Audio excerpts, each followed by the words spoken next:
Hello everyone, I hope you are doing very well. Welcome to this class. आपका इस class में स्वागत है जिसमें हम डिस्कस करेंगे हमारा चैप्टर केमिकल काइनेटिक्स। काफ़ी इंटरेस्टिंग और इम्पोर्टेंट चैप्टर है, ठीक है, और काफ़ी अच्छा भी है।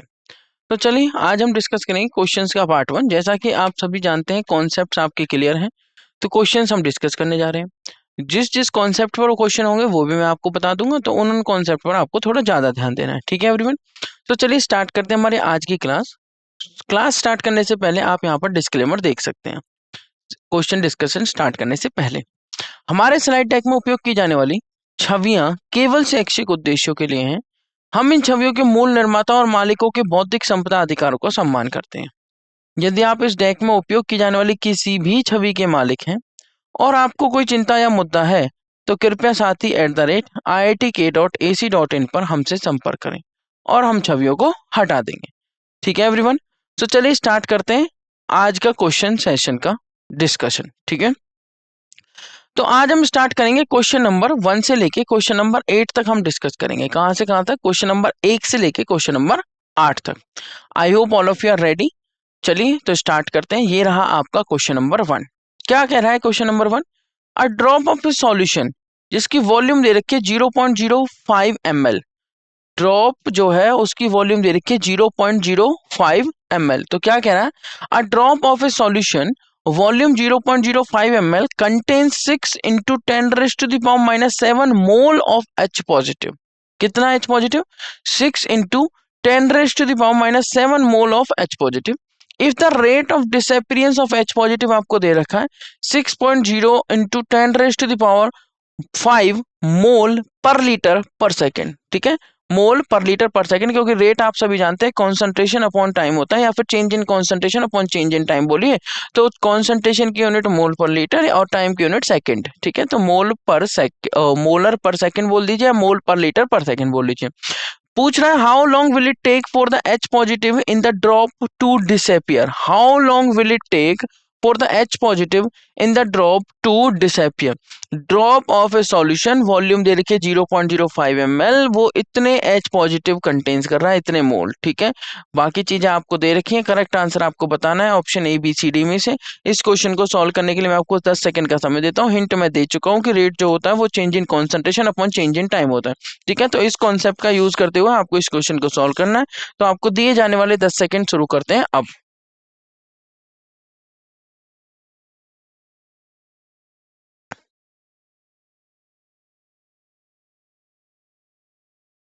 तो यहाँ पर आपको दिए हुए 10 सेकंड हो चुके हैं समाप्त। अब इसके बाद देखेंगे हम इस क्वेश्चन का सॉल्यूशन। जैसा कि आप यहाँ पर देख सकते हैं करेक्ट आंसर आएगा ऑप्शन बी। कैसे? कॉन्सेंट्रेशन ऑफ H पॉजिटिव हमने निकाली। कैसे निकाली हमने? 6 into 10⁻⁻7 mole divided by 0.05 into 10⁻³ litre. क्या किया हमने? हमने ये किया कॉन्सेंट्रेशन H पॉजिटिव अगर हमें निकालनी है तो हमें कॉन्सेंट्रेशन का मतलब एक तरह से मोलरिटी निकाल लो भाई, ये भी तो एक्सप्रेशन ही है ना कॉन्सेंट्रेशन को एक्सप्रेस करने के। तो वो क्या होता है? Number of moles in 1 litre of solution. तो नंबर ऑफ मोल्स कितने? 6 इंटू 10⁻⁻7 डिवाइडेड बाय वॉल्यूम कितनी? 0.05 मिलीलीटर, जिसको हमने लीटर में कर लिया ताकि 1000 से मल्टीप्लाई ना करने पड़े न्यूमरेटर में। तो हमने क्या किया? 0.05 इंटू 10⁻³ लीटर, ठीक है। तो मोल पर लीटर हो गया जिसको हम मोलर कह देते हैं। जब इसको डिवाइड किया तो ये आ जाता है 1.2 इंटू 10⁻² मोलर।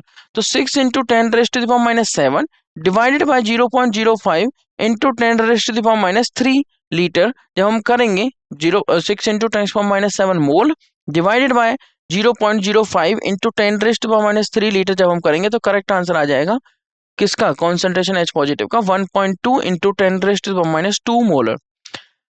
भाई number of moles by volume कर दिया, N बाई V कॉन्सेंट्रेशन होता है, कॉन्सेंट्रेशन निकाल लिया H पॉजिटिव क्योंकि उसने वॉल्यूम दे रखी थी 0.05 ml। मैं फिर से रिपीट कर देता हूँ, उसने वॉल्यूम दे रखी है 0.05 ml जो कंटेन कर रही है इतने नंबर ऑफ मोल्स। तो number of moles by volume करके हमने निकाल ली आपका कॉन्सेंट्रेशन किसकी? H पॉजिटिव की। अब हम रेट लिखते हैं। रेट क्या होता है? Change in concentration upon change in time, मतलब delta X upon delta T. तो डेल्टा टी हमें निकालना है, जो आ जाएगा हमारा delta X upon rate.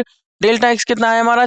Concentration कितनी है? 1.2 into 10⁻² molar divided by rate. Rate कितना है आपका? 6 इंटू 10⁻5 मोल पर लीटर पर सेकेंड, या आप उसको कह सकते हैं मोलर पर सेकेंड।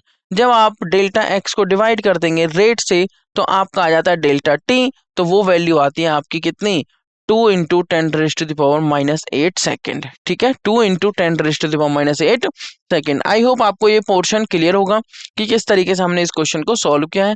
तो करेक्ट आंसर आ जाता है ऑप्शन बी, 2 इंटू 10⁻⁸ सेकेंड। हमने पहले कॉन्सेंट्रेशन निकाल ली n/v करके, वहां से कॉन्सेंट्रेशन H पॉजिटिव की आ गई, फिर हमें रेट का पता ही होता है concentration upon time.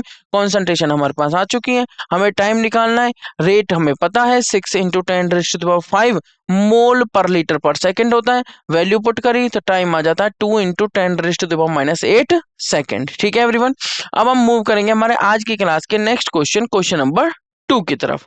Are you ready? I hope you are ready. Question number 2 क्या कह रहा है? The instantaneous rate of disappearance of MnO4 negative ion in the following reaction is 4.56 into 10⁻³ मोल पर लीटर पर सेकेंड या मोलर पर second. Reaction दे रखी है 2MnO4 negative plus 10I negative plus 16H positive gives 2Mn2 positive plus 5I2 plus 8H2। कह रहा है the rate of appearance of I2 की उत्पत्ति की दर क्या है? The rate of appearance of I2 मतलब उसने I2 की फॉर्मेशन पूछा है। अगर आप रेट जानते होंगे तो रेट हम कैसे लिखते हैं? रेट हम लिखते हैं रिएक्टेंट को माइनस में दिखाते हुए, minus D of reactants divided by dt। D मतलब चेंज हो रहा है, और ये हमारा कौन सा है? Average rate, sorry instantaneous rate. ठीक है, और एवरेज को हम डेल्टा से रिप्रेजेंट कर देते हैं। अब समझिए ध्यान से, अगर प्रोडक्ट को लिखें तो प्रोडक्ट साइड हम लिखते हैं D of product divided by dt, plus में प्लस दिखा रहा है कि फॉर्मेशन हो रहा है प्रोडक्ट्स का और इंक्रीज हो रहे हैं प्रोडक्ट्स, और माइनस दिखा रहा है कि डिसअपीयरेंस होते हैं रिएक्टेंट्स और लाइक क्या होता है? डिक्रीज होते हैं रिएक्टेंट्स। ठीक है, आई होप यहाँ तक आपको क्लियर हुआ होगा रेट किस तरीके से लिखना है। तो रेट्स इक्वल होगा, रेट इज इक्वल टू जैसे इसका लिखें तो -1/2 dMnO4 negative by dt is equal to d -1/10 d concentration of I negative by dt, concentration लिखनी होती है रिएक्टेंट्स की, is equal to -1/16 d concentration of H positive by dt। इस तरीके से प्रोडक्ट्स का लिखेंगे। ठीक है एवरीवन, तो इसके लिए आपको तीन या नहीं 4 ऑप्शन दिए गए हैं। पहला ऑप्शन है 4.56 इंटू 10⁻⁻4 मोलर पर सेकेंड। दूसरा ऑप्शन है 1.14 इंटू 10⁻⁻2 मोलर पर सेकेंड। तीसरा ऑप्शन है 1.14 इंटू 10⁻³ मोलर पर सेकेंड। फोर्थ ऑप्शन है 5.7 इंटू 10⁻³ मोलर पर सेकेंड। तो इन 4 ऑप्शंस में से आपको कोई एक ऑप्शन चूज करना है जो करेक्ट ऑप्शन होगा। ठीक है, तो सीधा सा क्वेश्चन है, आपको इंस्टेंटेनियस रेट ऑफ डिसअपीयरेंस दे रखा है। इंस्टेंटेनियस समझ लो डी से रिप्रेजेंट करेंगे और एवरेज को डेल्टा से। ठीक है, वो आपको दे रखा है MnO4 नेगेटिव का और पूछा है I2 का। तो क्लियर सा rate of appearance of I2 पूछा, क्योंकि I2 प्रोडक्ट में तो अपीयरेंस ही होगी। चलिए इस क्वेश्चन को सॉल्व करने के लिए मैं आपको देता हूँ 10 सेकंड का समय। रेट लिखिए और सीधा सीधा आंसर आ जाएगा, और 10 सेकंड के बाद हम देखेंगे इस क्वेश्चन का सॉल्यूशन।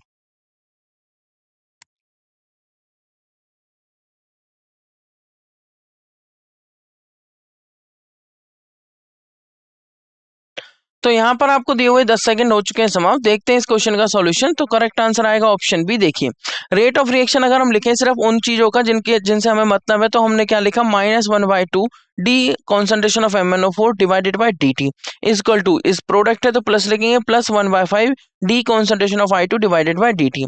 अगर हमें अब दे क्या रखा है, उसने कहा rate of disappearance of MnO4 negative दे रखा, given rate of disappearance of MnO4 negative आ जाएगा minus D concentration of MnO4 negative by dt। ये हमें दे दिया 4.56 इंटू 10⁻³ मोल पर लीटर पर सेकेंड या मोलर पर सेकेंड। अब क्योंकि हमें इसकी वैल्यू दे दी -d MnO4 negative by concentration of MnO4 negative by dt, तो 1/2 इधर रहा। हमें इसकी वैल्यू दे दी, हमें किसकी वैल्यू निकालनी है? हमें निकालनी है rate of appearance of I2। हमें किसकी वैल्यू निकालनी है? Rate of appearance of I2, मतलब हमें d of I2 by dt निकालना है, d of concentration of I2 by dt ये निकालना है। तो 5 को लेफ्ट में लेके जाएंगे तो 5/2 हो जाएगा, और minus d concentration of MnO4 negative divide by dt, इसकी वैल्यू दे रखी है 4.56 इंटू 10⁻³ मोल पर लीटर पर सेकेंड। तो rate of appearance of I2 क्या आ जाएगा? मतलब plus d concentration of I2 by dt कितना आ जाएगा? ये आ जाएगा 5/2 इंटू 4.56 इंटू 10⁻³ 3, ठीक है, 5/2 इंटू 4.56 इंटू 10⁻³ तो 11.4 इंटू 10⁻³ और या फिर आप बोल सकते हो 1.14 इंटू 10⁻² मोल पर लीटर पर सेकेंड। तो what is the correct answer? और correct answer is option B. बहुत सिंपल सा क्वेश्चन था, दोनों को इक्वेट किया और वैल्यूज पुट करें और आंसर आ गया। कितना? Rate of appearance of I2 जो कि प्रोडक्ट है उसका आया है 1.14 इंटू 10⁻² मोल पर सेकेंड। मोल पर सेकेंड नहीं, मोलर पर सेकेंड, ठीक है, तो ध्यान रखना है। मोल पर लीटर पर सेकेंड बोलिए या मोलर पर सेकेंड बोलिए। तो 11.4 इंटू 10⁻³ या फिर 1.14 इंटू 10⁻² भी आप बोल सकते हैं। चलिए मूव करेंगे आज की क्लास पे कि नेक्स्ट क्वेश्चन नंबर 3 पर। क्वेश्चन नंबर 2 का जो करेक्ट आंसर आया वो आया option B.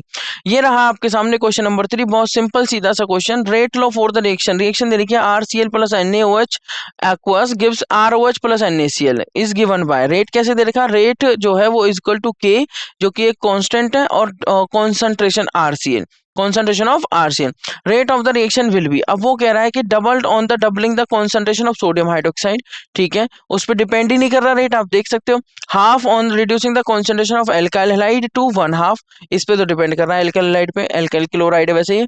Decrease on increasing the temperature of the reaction, ठीक है, unaffected by increasing the temperature of the reaction. चलिए इस क्वेश्चन को सॉल्व करने के लिए मैं आपको 10 सेकंड का समय देता हूँ। सीधा सा क्वेश्चन है, ये भी सिंपल सा स्ट्रेट फॉरवर्ड है एकदम, बहुत ज्यादा इसमें मेहनत नहीं करनी है आपको, फिर भी आपको ध्यान से अटेम्प्ट करना है। तो आपको दिए जाने वाले 10 सेकंड शुरू होते हैं अब। 10 सेकंड के बाद हम देखेंगे इस क्वेश्चन का आंसर, और इस क्वेश्चन के लिए मिलता है आपको 10 सेकंड का समय और 4 ऑप्शंस, ठीक है, जिनमें से एक ऑप्शन करेक्ट है।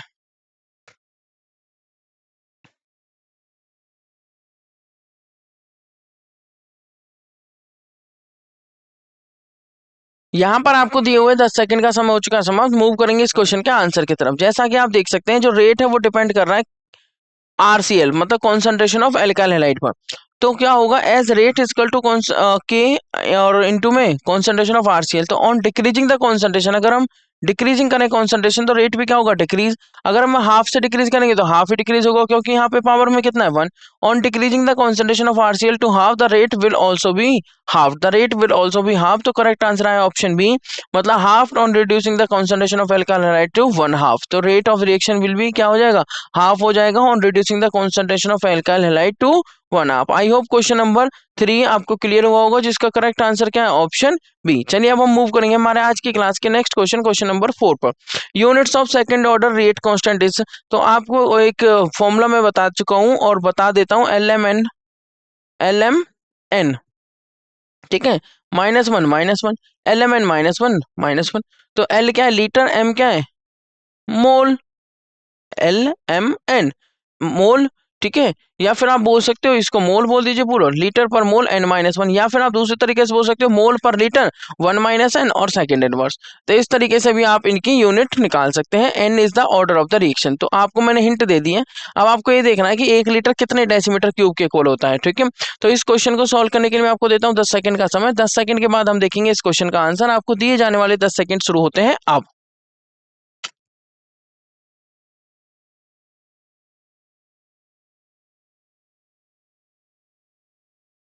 तो यहाँ पर आपको दिए हुए 10 सेकंड हो चुके हैं समाप्त। सीधा सा सिंपल सा क्वेश्चन है, आपको सिर्फ यूनिट ऑफ रेट कांस्टेंट पूछा है सेकंड रेट ऑर्डर के लिए।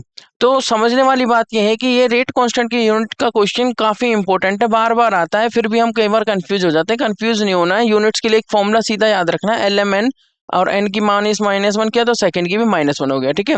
L लीटर है, M मोल है, N is the order of the reaction, second inverse आपको बताइए, इनमें कंफ्यूज होने की जरूरत नहीं है। उसने सेकंड ऑर्डर बोला तो सेकंड पुट करिए, 2 - 1 तो ये क्या बचेगा 1, तो लीटर पर मोल सेकंड इनवर्स, यही आंसर आ गया, लीटर पर मोल सेकंड इनवर्स। अब लीटर पर मोल को 1 लीटर होता है 1 डेसीमीटर क्यूब के इक्वल, बस उसके अकॉर्डिंग इसका आंसर आपको हो जाएगा। तो देख लेते हैं इसका करेक्ट आंसर क्या आएगा, ऑप्शन सी डेफिनेटली, भाई लीटर 1 डेसीमीटर क्यूब पर मोल पर सेकंड, ठीक है। बट भी आप इस तरीके से निकाल सकते हैं, अगर आपको फॉर्मूला लर्न नहीं होता है या फॉर्मूला आपको दिमाग में नहीं आता है तो कैसे निकाल सकते हैं, आप निकाल सकते हैं for second order dx/dt equal to K concentration, K concentration का स्क्वायर।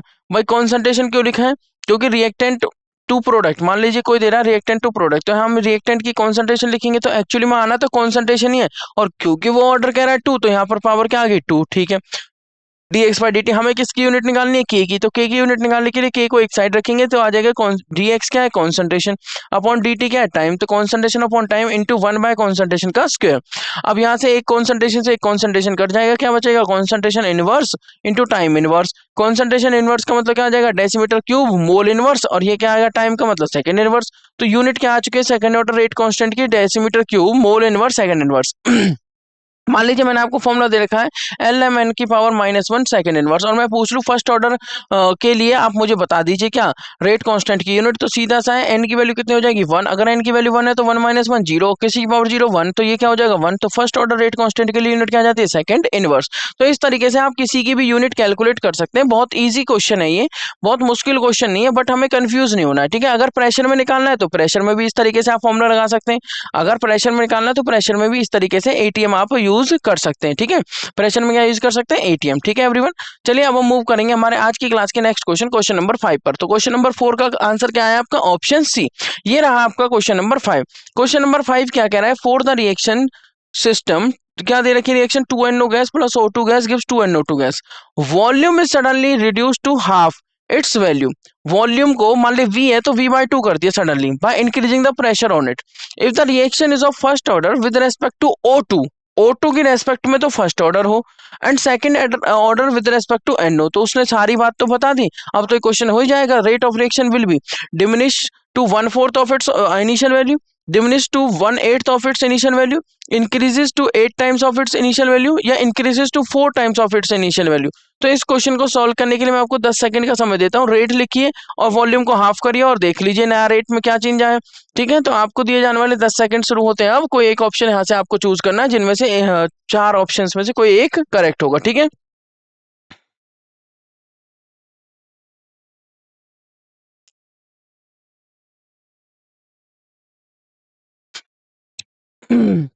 तो यहाँ पर आपको दिए हुए 10 सेकंड हो चुके हैं समाप्त, मूव करेंगे इस क्वेश्चन के सॉल्यूशन की तरफ। जैसा कि आप यहाँ पर देख सकते हैं, आपको क्या दिया हुआ है, एक रिएक्शन दी हुई है जिसका हम रेट लिखते हैं according to the question. But rate क्या होता है dx/dt, dx/dt is equal to k, concentration of products आएगी और उनकी पावर उनके क्या आएंगे सम एक्सपेरिमेंटली डिटरमाइंड नंबर, जो कि क्या है देखो dx/dt इज इक्वल टू क्या k, कॉन्सेंट्रेशन ऑफ NO की पावर आई 2, क्योंकि उसने बोलना है NO के संबंध में विद रेस्पेक्ट टू NO वो क्या है सेकंड ऑर्डर के, और O2 के रेस्पेक्ट में वो फर्स्ट ऑर्डर है, तो O2 की पावर कितनी आ गई 1, ठीक है।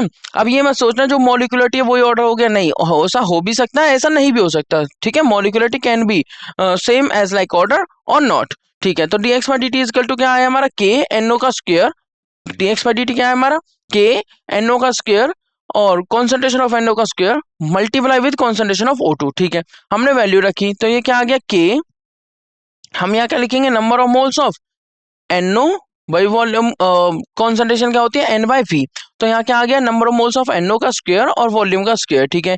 और O2 क्या आ गया number of moles of O2 divided by volume, ठीक है। अब हमने नीचे वॉल्यूम वॉल्यूम वॉल्यूम तो सेम है तो वॉल्यूम क्यूब हो गया, हमने क्या लिखा dx/dt is equal to k volume का k अपॉन वॉल्यूम का क्यूब और मल्टीप्लाई विद यहाँ पर आप देख सकते हैं n ऑफ NO का square, number of moles of NO का square multiply with number of moles of O2।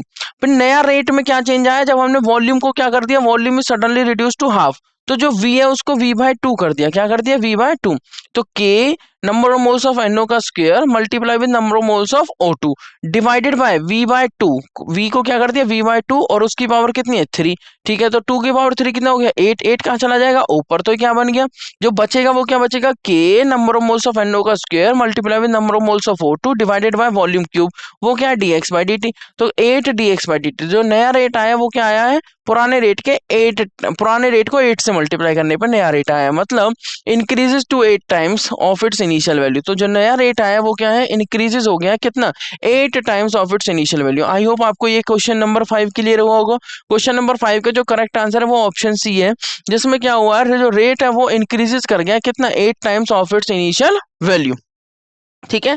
मैं रिपीट कर देता हूँ इस क्वेश्चन को, हमने पहले dx/dt लिखा अकॉर्डिंग टू द क्वेश्चन, हमने देखा कि NO की पावर 2 आएगी और O2 की पावर 1 आएगी, ठीक है। फिर हमने कॉन्सेंट्रेशन को number of moles bye V की फॉर्मेट में लिखा, फिर वॉल्यूम को क्यूब कर दिया, फिर वॉल्यूम को हाफ करके देखा तो dx/dt की वैल्यू रख दी वहां पे और वो आ गया 8 इंटू dx/dt, मतलब नया रेट इज इक्वल टू पुराना रेट मल्टीप्लाई विद 8, तो dx/dt dash is equal to 8 into dx/dt, तो 8 टाइम्स, तो increases to 8 times of its initial value. ये हमारा हुआ क्वेश्चन नंबर 5 का आंसर ऑप्शन सी। मूव करेंगे नेक्स्ट क्वेश्चन पर, क्वेश्चन नंबर 6। क्वेश्चन नंबर 6 क्या कह रहा है? For the non stoichiometric reaction जो कि हमारी 2a plus B gives C plus D, the following kinetic data were obtained in 3 separate experiments. तो 3 सेपरेट एक्सपेरिमेंट्स करे गए, तीनों एक्सपेरिमेंट्स एट 298 केल्विन, ठीक है, मतलब स्टैंडर्ड टेम्परेचर जो कि 25 डिग्री सेल्सियस होता है उस पर किए गए हैं। यहाँ पर आपको 3 एक्सपेरिमेंट्स में 3 डेटा दिए हुए हैं। इनिशियल कॉन्सेंट्रेशन ए दी हुई है 0.1 मोलर, इनिशियल कॉन्सेंट्रेशन बी दी हुई है 0.1 मोलर, और initial rate of formation of C दिया हुआ मोल पर लीटर पर सेकंड में 1.2 इंटू 10⁻³ ये दिया हुआ है आपको फर्स्ट एक्सपेरिमेंट के लिए डेटा। सेकंड एक्सपेरिमेंट के लिए उसी तरीके से कॉन्सेंट्रेशन ए दी हुई है आपको, initial concentration A 0.1 molar, initial concentration of B 0.2 molar, और initial rate of formation of C जो कि मोल पर लीटर पर सेकंड में वो दिया हुआ है 1.2 इंटू 10⁻³ नेक्स्ट आता है आपका थर्ड एक्सपेरिमेंट जिसमें इनिशियल कॉन्सेंट्रेशन दे रखी है 0.2 मोलर, इनिशियल कॉन्सेंट्रेशन ए की 0.2 मोलर, इनिशियल कॉन्सेंट्रेशन बी की 0.1 मोलर, ठीक है। उसके अलावा initial rate of formation of C दे रखा है कितना 2.4 इंटू 10⁻³ ठीक है, जो किसमें दिया हुआ मोल पर लीटर पर सेकंड में, ठीक है, 2.4 इंटू 10⁻³ मोल पर लीटर पर सेकंड।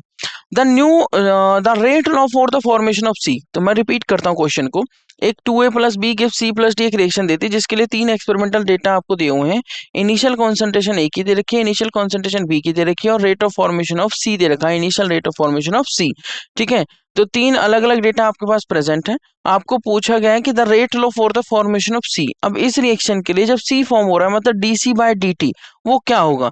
डीसी बाय डी के ए और बी। देखो यहाँ पर पता है आपको जो पावर्स आती हैं वो according to rate law some experimentally determined number होते हैं, ठीक है। ऐसा नहीं कि वो जो स्टोक्योमेट्री है वही होगी, नहीं, ऐसा हो भी सकता है कि जो स्टोक्योमेट्री जो मॉलिक्यूलरिटी है वही ऑर्डर हो जाए, बट ऐसा कंपलसरी नहीं है, वो चेंज भी हो सकता है। तो DC by D is equal to के concentration A multiply with concentration B, DC by D is equal to के कॉन्सेंट्रेशन ए का square multiply with concentration B, DC by D is equal to के concentration A multiply with concentration B का square, DC by D is equal to के A, ठीक है। ये आपके 4 options दिए हुए हैं। आई होप आपको 4 ऑप्शन समझ में आए होंगे। तो चलिए इस क्वेश्चन को सॉल्व करने के लिए मैं आपको 10 सेकंड का समय देता हूँ। आपको ये देखना है कि किस तरीके से 1 से सेकंड, सेकंड से थर्ड या 1 से थर्ड क्या रिलेशनशिप बनती है, किस तरीके से रेट चेंज हो रहा है जब हम कॉन्सेंट्रेशन चेंज कर रहे हैं या कॉन्सेंट्रेशन कांस्टेंट है एटसेट्रा। तो उसके अकॉर्डिंग आप उन एक्सपेरिमेंटली डिटरमाइन नंबर जो कि ए और बी की पावर है, मतलब जो कि ऑर्डर है, जो ऑर्डर रहेगा विद रेस्पेक्ट टू ए और ऑर्डर रहेगा विद रेस्पेक्ट टू बी, उसे निकाल सकते हैं, ठीक है।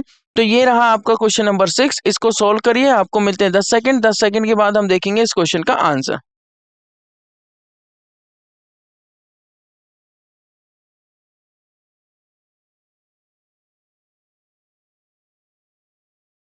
आई होप आपको ये क्वेश्चन समझ में आ गया होगा और आपने सॉल्व किया होगा। अब हम मूव करेंगे इस क्वेश्चन के सॉल्यूशन की तरफ।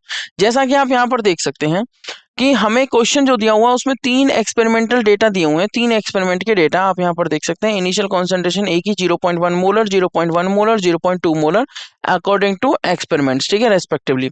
इनिशियल कॉन्सेंट्रेशन बी की दे रखी है 0.1 molar, 0.2 molar, 0.1 molar. Initial rate of formation of C दे रखा है 1.2 into 10⁻³ 1.2 into 10⁻³ 2.4 into 10⁻³ the rate law for the formation of C is, वो पूछा है। तो करेक्ट आंसर आएगा आपका ऑप्शन डी। कैसे आएगा वो देखते हैं। तो ऑप्शन डी ये कह रहा है कि जो बी की रेस्पेक्ट में ऑर्डर है वो 0 है और ए की रेस्पेक्ट में ऑर्डर 1 है। ए की रेस्पेक्ट में ऑर्डर 1 है, इसका मतलब जब आप ए की कॉन्सेंट्रेशन को जितना चेंज करेंगे, डबल करेंगे तो रेट भी डबल हो रहा है, ट्रिपल करेंगे तो रेट भी ट्रिपल हो रहा है। बट बी की कॉन्सेंट्रेशन को आप कितना भी चेंज कर रहे हैं, डबल कर रहे हैं, ट्रिपल कर रहे हैं, हाफ कर रहे हैं, रेट पर कोई फर्क नहीं पड़ रहा है। ये कह रहा है आपका ये ऑप्शन डी। इस बात को हम प्रूव करते हैं, देखिए कैसे। सॉल्यूशन से ये आंसर आया, बट मैं आपको सॉल्यूशन दिखा देता हूँ। क्या है सॉल्यूशन? रेट हम कैसे लिखेंगे? DC by D. रेट कैसे लिखेंगे? DC by D equal to क्या होगा? रेट लॉ के अकॉर्डिंग के कॉन्सेंट्रेशन ए की पावर एक्स जो कि कोई एक्सपेरिमेंटली डिटरमाइंड नंबर है, कॉन्सेंट्रेशन बी की पावर वाई जो ये भी एक एक्सपेरिमेंटली डिटरमाइंड नंबर है, ठीक है। आई होप आपको ये दोनों बातें क्लियर होंगी कि रेट हम लिख सकते हैं, rate equal to dC by D equal to के ए की पावर एक्स और बी की पावर वाई। ठीक है, जब हमने ये रेट लिख लिया तो उसके बाद हम क्या करेंगे, सभी एक्सपेरिमेंट्स की वैल्यूज को पुट करेंगे, मतलब कॉन्सेंट्रेशन ए की और बी की हमें दे रखी है और रेट की वैल्यू को पुट करेंगे, R1 R2 R3 बोल लीजिए, या फिर आप कुछ भी बोलना चाहें, rate of experiment 1, rate of experiment 2 और रेट ऑफ एक्सपेरिमेंट 3, इस तरीके से बोल के हमने यहाँ पर वैल्यूज रख दी। तो रेट ऑफ एक्सपेरिमेंट 1 कितना दे रखा, 1.2 इंटू 10⁻³ इज इक्वल टू के। कॉन्सेंट्रेशन ए की कितनी, 0.1 फर्स्ट एक्सपेरिमेंट में, और कॉन्सेंट्रेशन बी की कितनी, 0.1 सेकेंड फर्स्ट एक्सपेरिमेंट में। ठीक है, तो 0.1 की पावर एक्स और 0.1 की power Y, equation number 1। Rate of experiment 2 हमने लिखा, मतलब initial rate of formation of C जो हमने लिखा, एक्सपेरिमेंट 2 में जो वैल्यू दे रखी है वो दे रखी है 1.2 इंटू 10⁻³ इज इक्वल टू के। और रेट जो हमें कॉन्सेंट्रेशन दे रखी है, कॉन्सेंट्रेशन ऑफ ए एक्सपेरिमेंट 2 में 0.1, कॉन्सेंट्रेशन ऑफ बी एक्सपेरिमेंट 2 में 0.2। ठीक है, ये आप यहाँ पर देख सकते हैं 0.1 एंड 0.2। उसके बाद हमने थर्ड रेट देखा एक्सपेरिमेंट 3 के लिए। एक्सपेरिमेंट 3 के लिए आप रेट यहाँ पर देख सकते हैं, वो क्या है, 2.4 इंटू 10⁻³ इज इक्वल टू के। 0.2 कॉन्सेंट्रेशन ऑफ ए उसकी power x multiply with 0.1 concentration of, ये कॉन्सेंट्रेशन ऑफ ए हो गई 0.2 और कॉन्सेंट्रेशन ऑफ बी क्या है 0.1। ठीक है, की पावर 5। तो आपने यहाँ पर क्या देखा कि हमने ए की कॉन्सेंट्रेशन और बी की कॉन्सेंट्रेशन और रेट ऑफ फॉर्मेशन जो एक्सपेरिमेंट 1 में दिया हुआ है वो 1 में पुट कर दिया, इक्वेशन 1 बन गई। फिर इक्वेशन 2 में जो एक्सपेरिमेंट 2 में जो दिया हुआ वो इक्वेशन 2 हो गई, और एक्सपेरिमेंट 3 में जो दिया हुआ है वो इक्वेशन 3 हो जाएगी, वो क्या हो जाएगी आपकी इक्वेशन 3। आई होप ये पॉइंट आपको क्लियर होगा।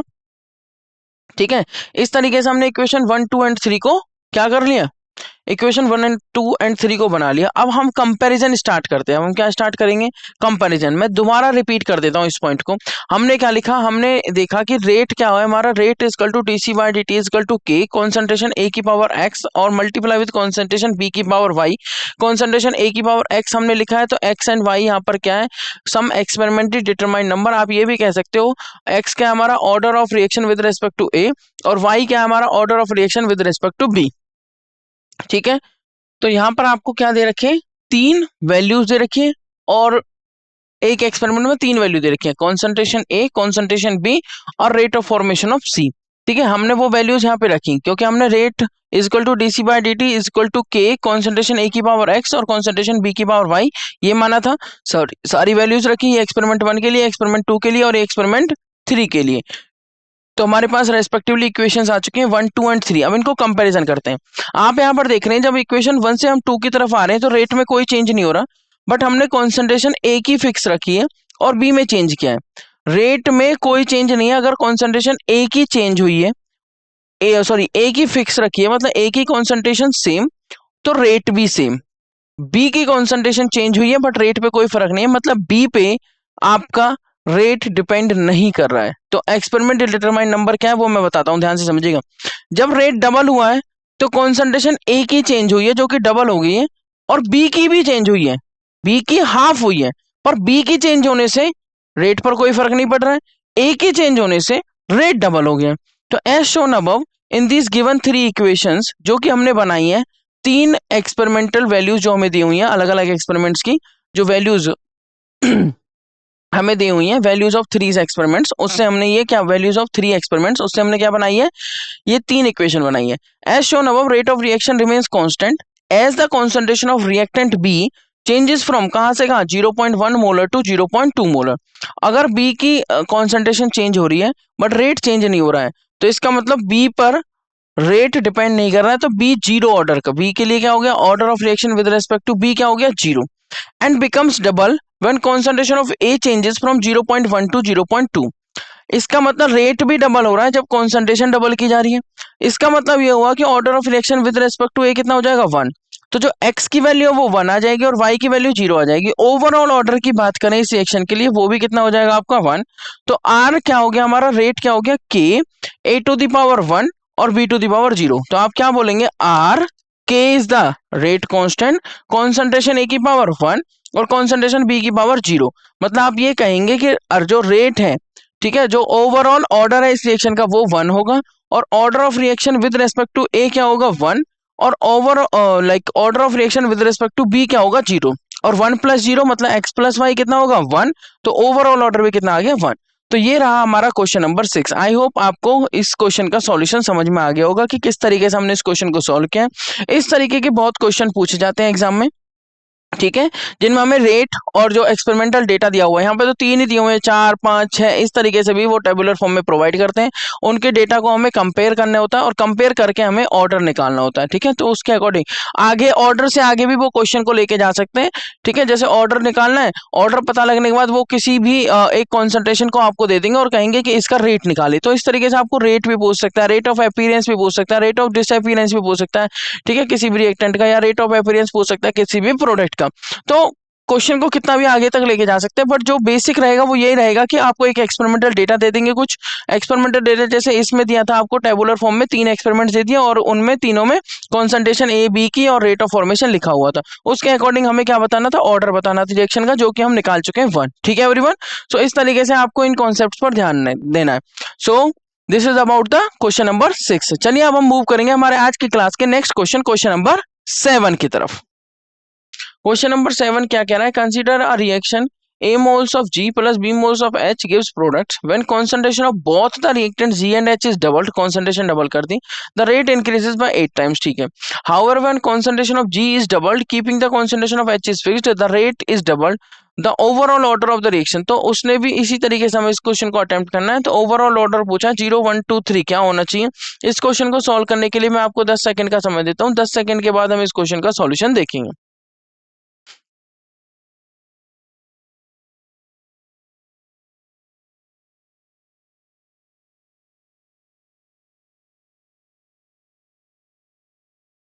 तो यहाँ पर आपको दिए हुए 10 सेकंड का समय हो चुका है समाप्त। अब हम मूव करेंगे इस क्वेश्चन के सॉल्यूशन की तरफ।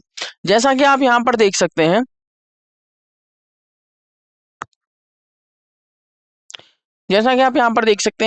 आपको क्वेश्चन का जो आंसर दिया हुआ वो 3 दिया हुआ है। कैसे?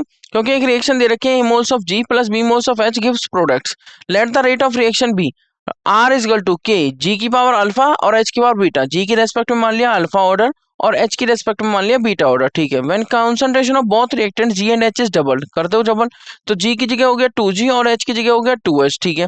रेट इंक्रीजेस बाय 8 टाइम्स, तो R क्या हो गया 8R, ठीक है।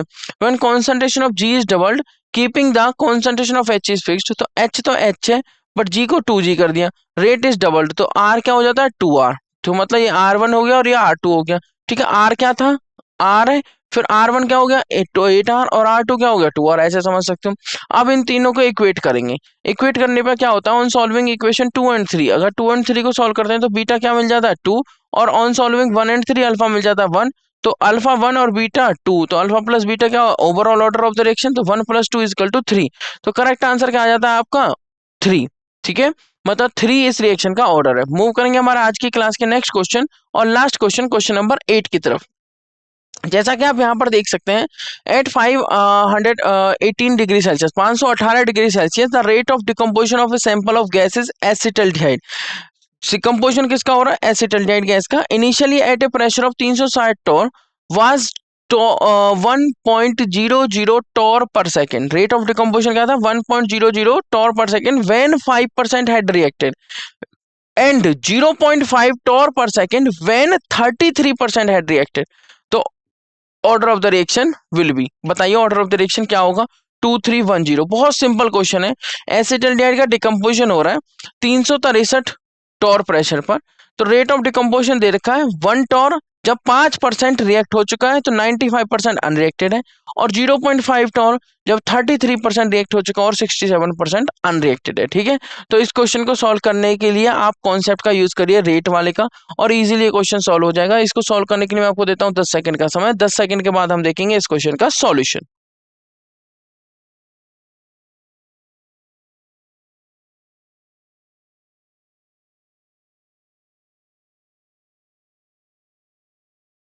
तो यहाँ पर आपको दिए हुए 10 सेकंड का समय हो चुका है समाप्त। मूव करेंगे इस क्वेश्चन के सॉल्यूशन की तरफ। जैसा कि आप यहाँ पर देख सकते हैं, for the reaction CH3CHO acetaldehyde gas दे रखी है, डिकम्पोज हुआ क्या बना है CH4CO मतलब methane plus carbon monoxide. Let order of the reaction with respect to CH3CHO हमने मान लिया ऑर्डर M में इसकी रेस्पेक्ट में। हमें क्या दिया हुआ है, it's given R1 is equal to, rate कितना दिया हुआ, 1 टॉर पर सेकेंड, कब, जब CH3CHO इज 5% रिएक्टेड, मतलब 95% अनरिएक्टेड। सिमिलरली हमें R2 दिया हुआ 0.5 टॉर पर सेकेंड, कब, when CH3CHO is 33% reacted, when CH3CHO is 33% reacted, it means 67% unreacted। हमें फॉर्मूला यूज करना है, R जो डायरेक्टली प्रोपोर्शनल होता है, R किसके डायरेक्टली प्रोपोर्शनल होता है, जो कॉन्सेंट्रेशन है रिएक्टेंट्स की उसकी पावर ऑर्डर। ठीक है, तो कॉन्सेंट्रेशन ऑफ रिएक्टेंट जो बच गई है वो क्या है, A माइनस एक्स, मतलब amount unreacted, where A minus x is equal to amount unreacted, x amount reacted और A टोटल अमाउंट। ठीक है, तो टोटल में से रिएक्टेड अमाउंट घटा दो, अमाउंट अनरिएक्टेड आ गया, तो जो R है वो डायरेक्टली प्रोपोर्शनल है A माइनस एक्स की पावर M। अब वैल्यूज रखते हैं सारी, अगर हम R1 की बात करें तो हो जाएगा A माइनस x1 की पावर M, और R2 की बात करें तो वो हो जाएगा A माइनस x2 की पावर M। तो R1 बाय R2 क्या हो गया, A minus x1 upon A minus x2, क्या हो गया, A माइनस x1 और A माइनस x2। ठीक है, उसके बाद now putting the values, R1 by R2 क्या हो गया, A minus x1 upon A minus x2 की पावर M, क्योंकि अब हमने पावर कॉमन करके लिख दी। अब क्या होगा, नाउ पुटिंग द वैल्यूज, अगर हमने वैल्यू रखी तो R1 की वैल्यू कितनी 1 टॉर पर सेकेंड, और R2 की वैल्यू कितनी 0.5। A माइनस x1 कितना बचा, 95% अनरिएक्टेड है, तो मतलब उसको डेसिमल की फॉर्म में लिखेंगे तो 0.95, और A माइनस x2 कितना बचा, A माइनस x2 बचा हमारा 0.67, कितना बचा 0.67, तो 1 बाय 0.5 कितना आ गया 2, और इक्वल टू क्या आ गया 1.41 की पावर M, तो M की वैल्यू यहाँ से कितनी आ जाती है 2, therefore the order of the reaction is 2, therefore order of reaction is 2। ठीक है, तो यहाँ पर ये जितने भी M है सब स्मॉल m में ध्यान रखना, जिसको हमने ऑर्डर लेट किया था रिएक्शन का, जिसको हमने क्या लेट किया था रिएक्शन का ऑर्डर। आई होप ये क्वेश्चन आपको क्लियर होगा, क्वेश्चन नंबर 8 जिसका करेक्ट आंसर आपका क्या है 2, order of the reaction is 2। चलिए अब हम आज के सेशन को यहीं पर एंड करते हैं, जिसमें हमने डिस्कस किया क्वेश्चन नंबर 1 से लेकर 8 तक। क्वेश्चन नंबर 1 से लेकर 8 तक हमने जितने भी क्वेश्चन डिस्कस किए हैं उनमें जो मेजरली जो क्वेश्चन आए हैं वो रेट से रिलेटेड और दूसरा ऑर्डर से रिलेटेड। तो रेट और ऑर्डर के क्वेश्चंस आज हमने डिस्कस किए, तो ये जो इंपॉर्टेंट है unit of rate constant important part है केमिकल काइनेटिक्स का। ठीक है, तो it's all about this today's class, so thank you so much everyone, have a nice day, take care, good bye, धन्यवाद एवरीवन।